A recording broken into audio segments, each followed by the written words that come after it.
Hello, welcome back to Ride Brick TV. I'm Matt, and welcome to one of the more obscure models in the BMW lineup, the BMW X4.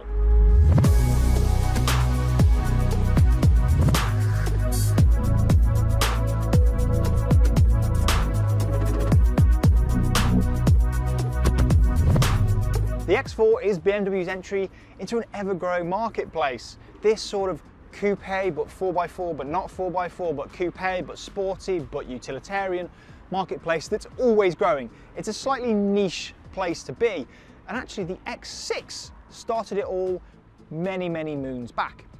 But why am I showing you the X4? Well, it's not long ago, the tail end of last year, undergone a bit of a facelift, a bit of a refresh to bring it up to date with BMW's latest design language. So we'll start by looking at the front end. It's more angular, it's more aggressive, I think it looks more handsome. The kidney grills, of course, they are large, this is BMW after all, but they're now honeycomb. They're no longer the slats, so they're standard as honeycomb. Now that used to be reserved for BMW's M Performance models, but now it's filtered down onto the everyday X4. I think it looks really cool, and this one is a 30D M Sport with the M Sport Plus pack. So it's got the gloss black grills down here, it's got slightly darker lights, and now the lights, full LEDs the whole way around. Now they have this signature design L in them as well. But I think the front just looks fresher, it looks a bit more up to date, more in line with the current design language. Has anything changed on the side? Let's go and have a look. Simple answer is no, not really. It looks pretty much exactly the same as the previous shape X4. We've got some slightly different design on the wheels. These are the 20-inch wheels, you can get 21s. And there are a lot of signature BMW design traits on this. So you've got the swage line which runs through the door handles right down to the back. We've got the Hofmeister kink on the rear here. And you've got that now very well known sloping roofline of the X6 and the X4. Now, it's a bit close to the showroom, so I'm going to spin the car around and let's have a look at the rear. And just like magic, the car is the other way around. Now, I've got to be honest, the rear end of the X4 is probably my favourite. You've got these beautiful L-shaped LED lights here, which especially at night give the car some real presence. Now, the big change though with this LCI is down here on the rear bumper. Now, it doesn't help that this car is finished in carbon black because you can't really make out the differences. However, there's a more aggressive diffuser down the back here, and notice the exhaust pipes. They're now this large, ovally kind of shape. That used to be only on the X4, M40D and M40i. But now, this is just a 30D, and this has those exhaust pipes, gives it a real aggressive, more powerful feeling to the car. The rear bumper as well is slightly redesigned with these little triangular cutouts here. And of course, sloping roofline. Let's open the boot, because you get a huge 525 litres of boot space with the second row of seats in place. Now all my camera gear and some camping chairs are all in here right now, and there's plenty of space. It's absolutely cavernous. Now let's just shut the boot. Fully electric tailgate, of course.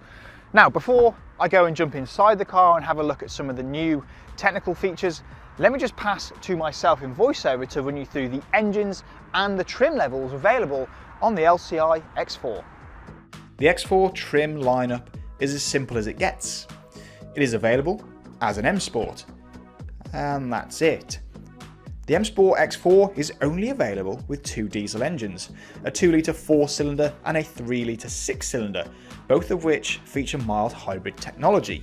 You then have the M Performance variants, the M40i and M40D. At the top of the tree, you have the BMW X4M Competition with a thundering 510 horsepower twin turbocharged 6-cylinder from the M3.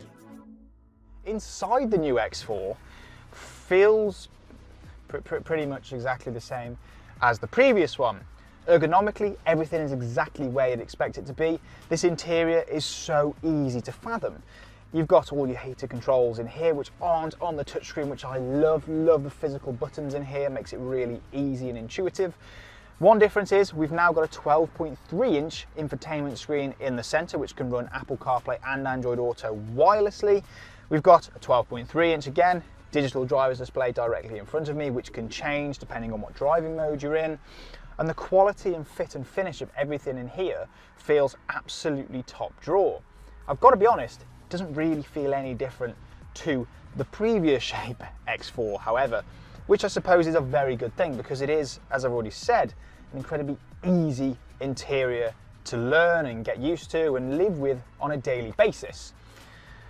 The space in here is pretty good as well. There's plenty of headroom here. In the back, there's plenty of room. However, if you're over 6 foot, you might just about start to hit your head on the roof.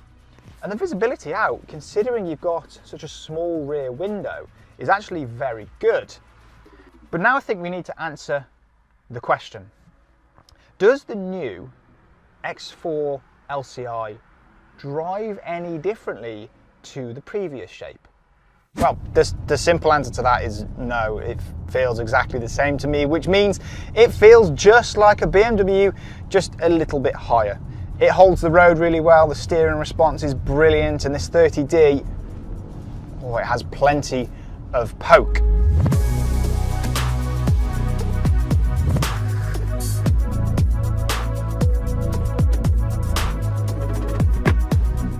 So then, what are my thoughts on the 2022 BMW X4, this LCI facelift? Well, I think the design has really stepped on the look of the X4. The interior quality is just as good as it was before, and now you've got added technology and refinement. And if you want any more details on the new BMW X4, please use the link in the description to contact one of our Rybrook BMW retailers. Please like this video and subscribe to the channel for plenty more content to come, and I'll catch you next time.